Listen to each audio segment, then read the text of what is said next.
Welcome back to my channel. আশা করি তোমরা ভালো আছো এবং স্ক্রিনে কি লেখা আছে তোমরা কি একটু বুঝতে পারছো? হাফ ইয়ারলি এক্সামিনেশানের কি এটা আমি তোমাকে মুখে বলবো না, তোমরা নিজেদের থেকে এটা বুঝে নিও।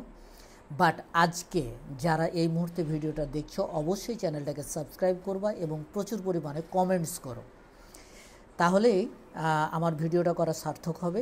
তোমরা অবশ্যই কমেন্টস করবে এবং ভিডিওটা সাবস্ক্রাইব করবে, আমার চ্যানেলটাকে অবশ্যই কিন্তু সাবস্ক্রাইব করবে, এটা আমার অনুরোধ রইল।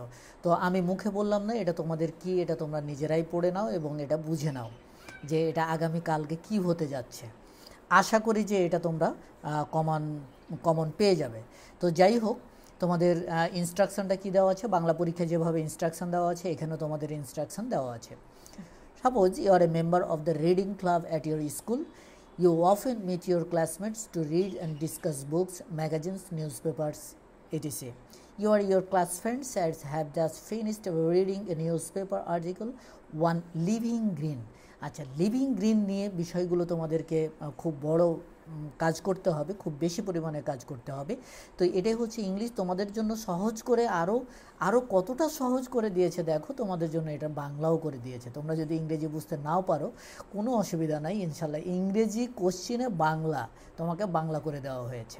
তো তুমি এখন এখানে পড়ো, মনে করো তুমি তোমার বিদ্যালয়ের পাঠক্রমের সদস্য, তুমি প্রায় তোমার সহপাঠীদের সাথে বই, ম্যাগাজিন, সংবাদপত্র ইত্যাদি পাঠ এবং আলোচনা করার জন্য দেখা করো। তুমি এবং তোমার সহপাঠীরা লিভিং গ্রিন নামে একটি সংবাদপত্রের নিবন্ধ পড়া শেষ করেছো। ঠিক আছে, কি বলছে? লিভিং গ্রিন নামে একটা নিবন্ধ তোমরা কি করেছো? পড়া শেষ করেছো। এটা পড়ে তুমি অনুপ্রাণিত হয়েছো।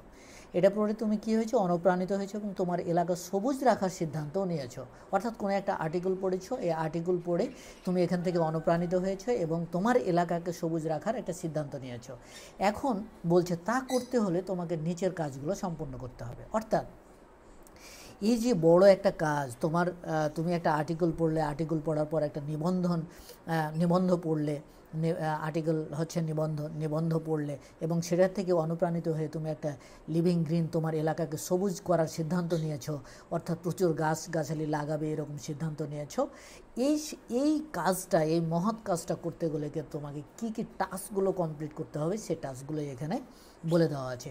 দেখো, task 1, get into groups of our 4 and discuss what's you may do to keep your community green. Note down the main points of your discussion. Okay, 4 জনের একটা দল গঠন করবে। তো তোমরা কি করবে? তোমরা তো পাশাপাশি থাকো, 4 জনের একটা দল গঠন করবে।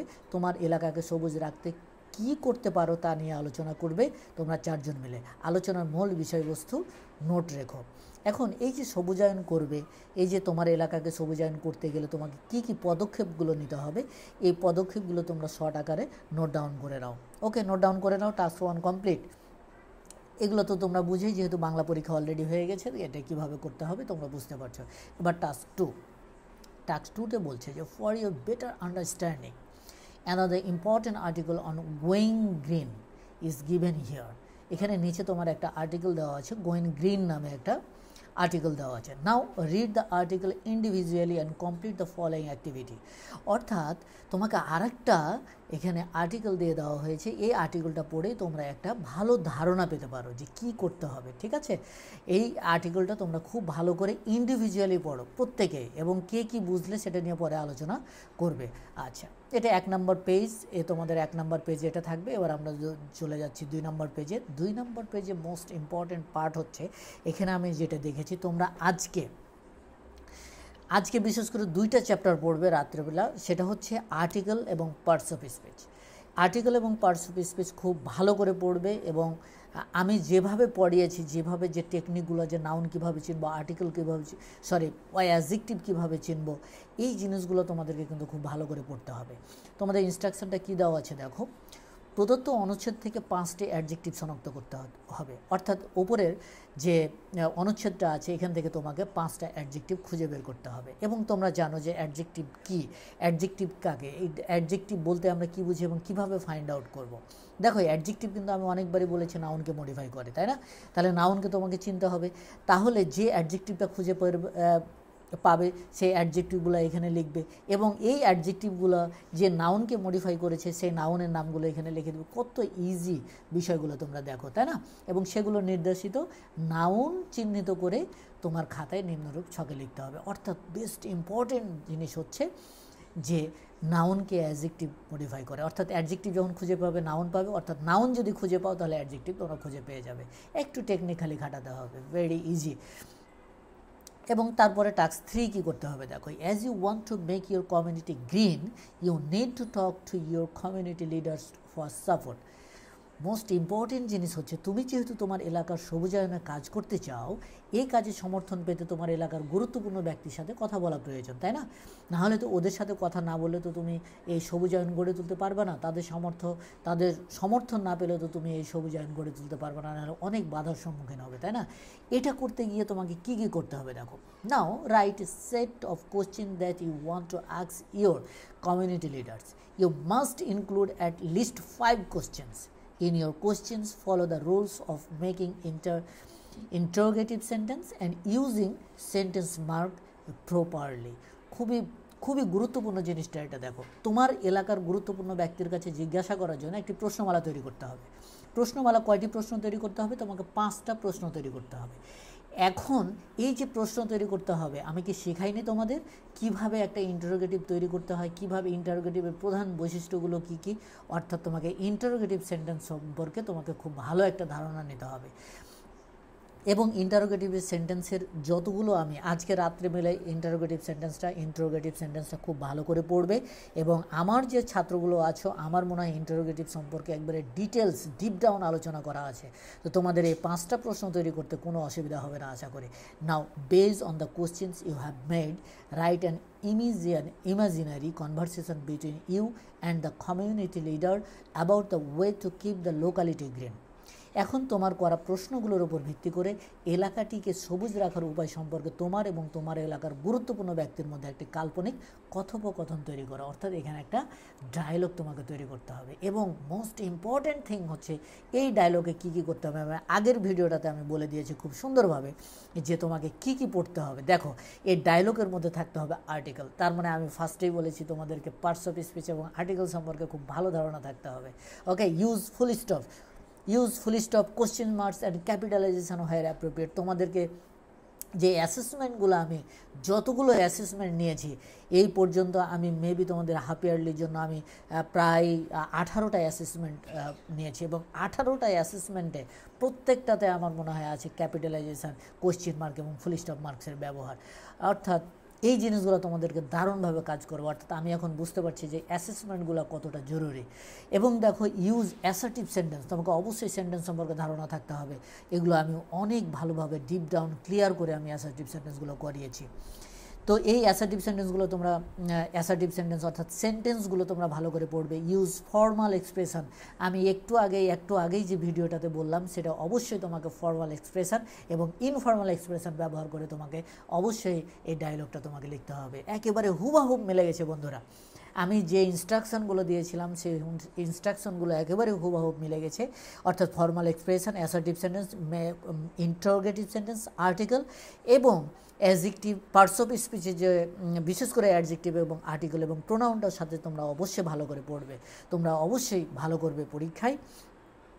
এবং ভালো করার জন্য যা যা প্রয়োজন আমি যে জিনিসগুলো বললাম, আপাতত তোমরা রাত্রে এই জিনিসগুলো খুব ক্লিয়ারলিভাবে পড়ে যাও। এবার টাস্ক 4 নাম্বার কী বলছে দেখো, green movement is related to human values, especially the kindness of the creator and the values of his creation. Now read the poem Kindness by Eizer Albert Guest and answer the following question. Green movement অর্থাৎ মানুষের মূল্যবোধের সাথে সম্পৃক্ত বিশেষ করে স্রষ্টার সৃষ্টি এবং তার সৃষ্টির মূল্যবোধ।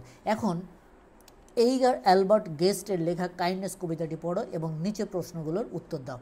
খুবই মজার একটা বিষয়। দেখো, তোমাদেরকে কবিতা সম্পর্কেও আমি অনেক কথা বললাম। স্টেঞ্জা বলতে কী বোঝো, রাইম বলতে কী বোঝো, রাইমিং বলতে কী বোঝো, এই জিনিসগুলো আমি তোমাদেরকে সুন্দর করে আমি আগের ভিডিওতে তোমাকে বুঝিয়েছি। অর্থাৎ এটা না পেলেও তোমাদের কোনো যায় আসতো না, তোমরা জিনিসগুলো বুঝতে পারতে। অর্থাৎ তোমাদের বইয়ে যে কবিতাটা আছে সেই কবিতাটার আলোকে এই কবিতাটা দেওয়া হয়েছে, জাস্ট ওখান থেকে এই কবিতাটা কনভার্ট করে দেওয়া হয়েছে তোমাদের এখানে। দেখো, খুব মজার বিষয়, one never knows how far a word of kindness goes, অর্থাৎ দেখো নোজের সাথে গোজ, এবং লাস্টের ইগুলো দেখো সিজের সাথে ফ্লিজ, ইয়ার্সের থাকে রিপিয়ার্স। দেখো কত মিল আছে। তো যে মিলগুলো আছে সেগুলো কি, সেগুলো রাইমিং। এই মিলগুলো তোমাকে খুব খেয়াল করে করতে হবে। এবং এখানে 3টা স্ট্যাঞ্জা আছে।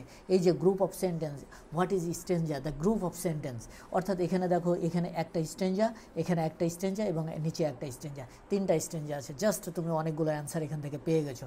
মজার বিষয় হলো দেখো এইটির ওপরে এই কোশ্চেনগুলো আছে। দেখো how many stanza are there in the poem. মজার বিষয় হচ্ছে দেখো কতটা স্ট্যাঞ্জা এখানে আছে, এবং হুবহু তোমাদের বই থেকে এটা দেওয়া হয়েছে। Copy the first stanza and identify the rhyme words, অর্থাৎ মজার বিষয় হচ্ছে ফার্স্টে কপি করো, ফার্স্ট স্ট্যাঞ্জাটা কপি করো এবং রাইমিং ওয়ার্ডসগুলো লেখো। তাহলে রাইমিং ওয়ার্ডসগুলো কি, নোজ, সরি এখানে ওয়ার্ড না, নোজ প্রথম স্ট্যাঞ্জা। এই যে এখানে দেখো, দেখো নোজ, দেন গোজ, সিজ, ফ্লিজ, ইয়ার্স, রিপিয়ার্স, তাই না? এই যে এই জিনিসগুলো এই কয়টা হচ্ছে, এই কয়টা হচ্ছে কি তোমার রাইমিং ওয়ার্ডস। দেখো চিহ্নিত করে ফেললাম, 1 নম্বর শেষ। 2 নম্বর কি বলছে, copy the table below. In column A, write down the 5 words of the poem kindness, and in column B, write the words that rhyme with the words in column A. নিচের ছকটি খাতায় তোমাকে আঁকতে হবে প্রথমে, দেন কলাম এতে কবিতা থেকে 5টি word লিখতে হবে, এবং কলাম বিতে সেগুলোর সাথে ছন্দের মিল আছে এমন ওয়ার্ডগুলো লিখতে হবে। অর্থাৎ এখানে অনেকগুলো ছন্দের মিল আছে। দেখো end, friend, way, day, word, stared, say, today, tell, well, lives, gives. তুমি যেটা ইচ্ছা সেটা লেখো, এবং ডানে এবং বামে তোমরা এই ছন্দগুলোকে লিখে দাও। এটার সাথে এটা, এটার সাথে এটা। এখানে লিভস যদি লেখো তাহলে এখানে গিভস লিখতে হবে। এইভাবে তোমরা এটা কমপ্লিট করে ফেলবে। তো বন্ধুরা দেখো লাস্টে আমরা চলে আসছি।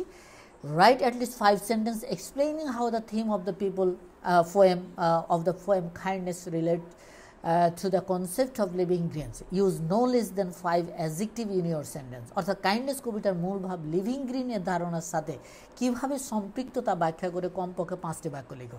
অর্থাৎ দেখো এই জিনিসটাও কিন্তু একটা গ্রিনের উপর লেখা, অর্থাৎ সবুজায়নের উপর কবিতাটা লেখা। এটার সাথে ওটার যে সম্পৃক্ততা আছে এটার উপর তোমরা 5টা সেন্টেন্স লিখবে।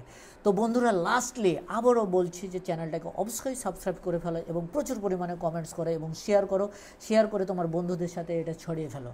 তো ঠিক আছে, সেই পর্যন্ত সবাই ভালো থাকবে। আল্লাহ হাফেজ।